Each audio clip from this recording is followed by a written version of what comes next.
Good morning, Malacanang Press Corps. Welcome to our briefing this morning. We'll be visiting Japan next week.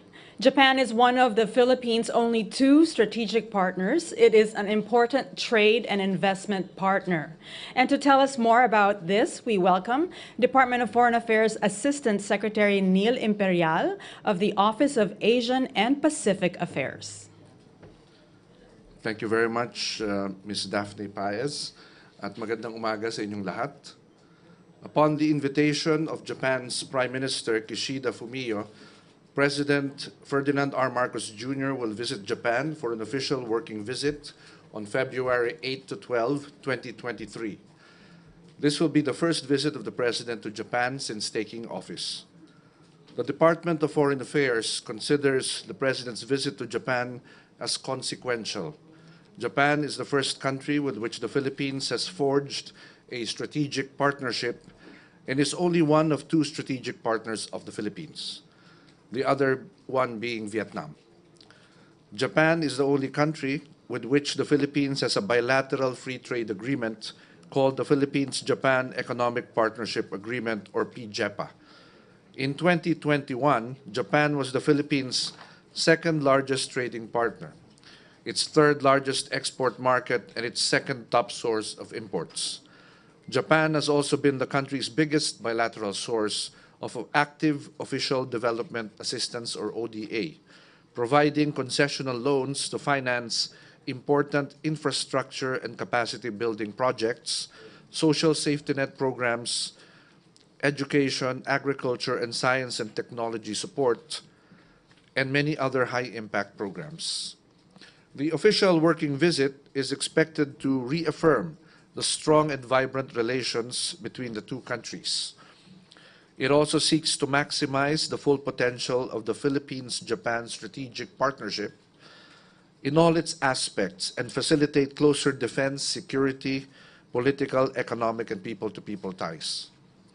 During the visit, we anticipate the signing of 7 key bilateral documents or agreements covering cooperation in infrastructure development, defense, agriculture, and information and communications technology, areas that are in the President's priority agenda.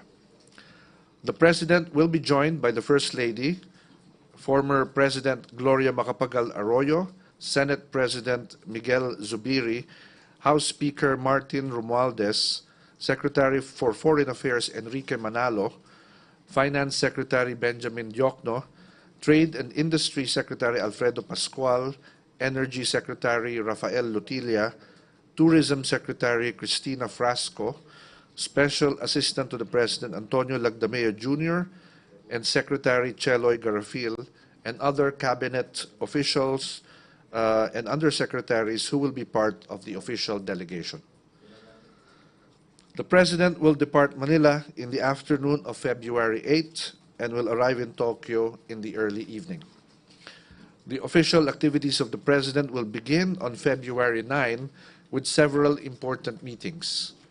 The President will meet Japanese Prime Minister Kishida Fumio, his host, and it will be the second face-to-face meeting between the two heads of government in less than 5 months after their first meeting at the sidelines of the United Nations General Assembly in September last year.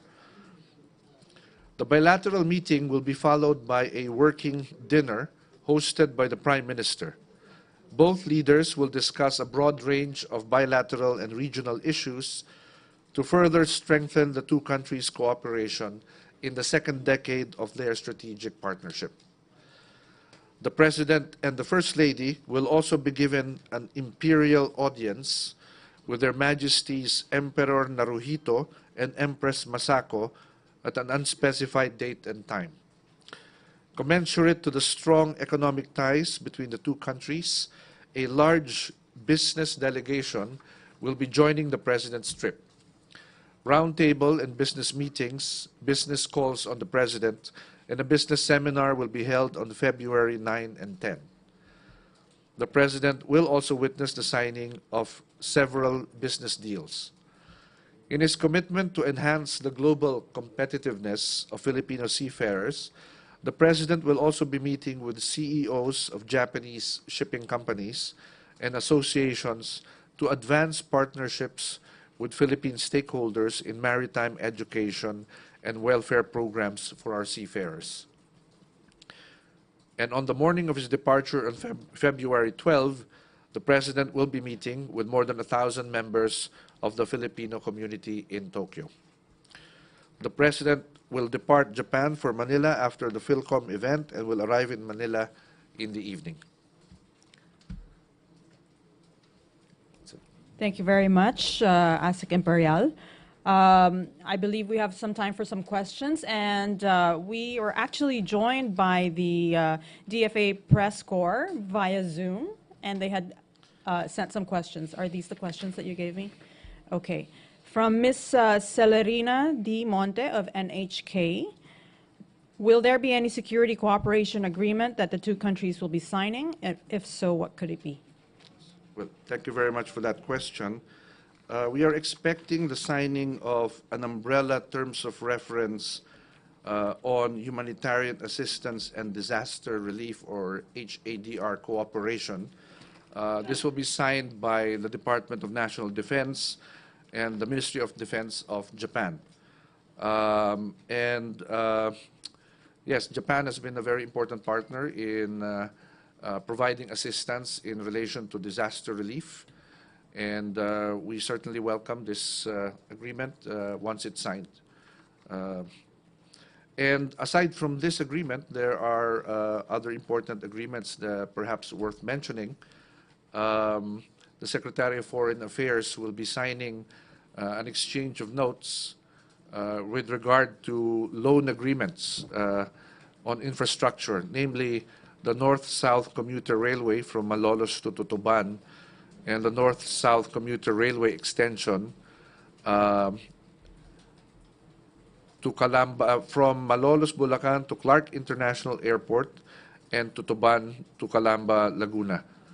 This will involve around $3 billion worth of loans that will be later signed also by the Department of Finance. Also, there is a proposed agreement on cooperation in the field of information and communications technology, which will be signed by the Secretary of Foreign Affairs on behalf of the DICT, because Secretary Uy will not be able to join the delegation. And finally, there will be a memorandum of cooperation between the Department of Agriculture and the Ministry of Agriculture, Forestry and Fisheries on agricultural cooperation. As you know, the President heads the Department of Agriculture, but his senior undersecretary will be the one to sign this agreement with his Japanese counterpart. Okay. Are there any questions from the floor?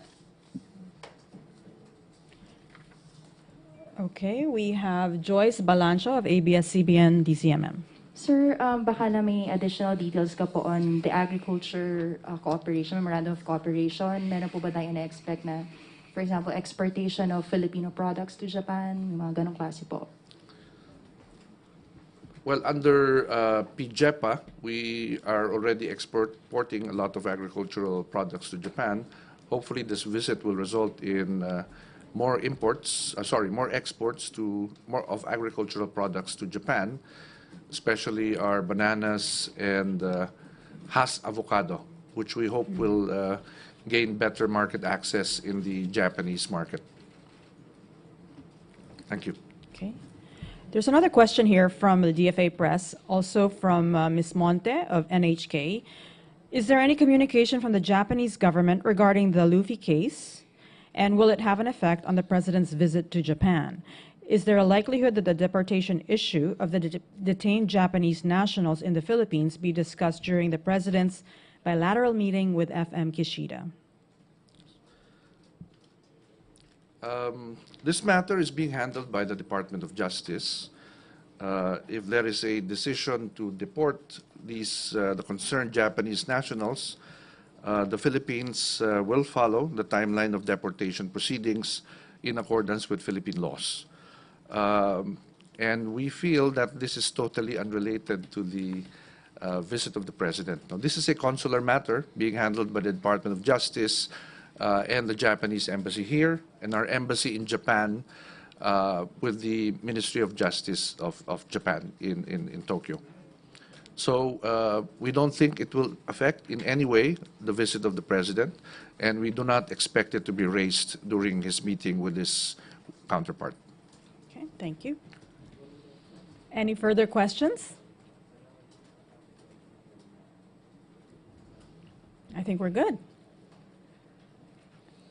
Well, one more. Okay, Joyce again from ABS-CBN, DCM. Sir, after Japan, what will be his next trip abroad? Oh, I'm sure Malacanang will announce it once the calendar has been finalized for his next overseas visit.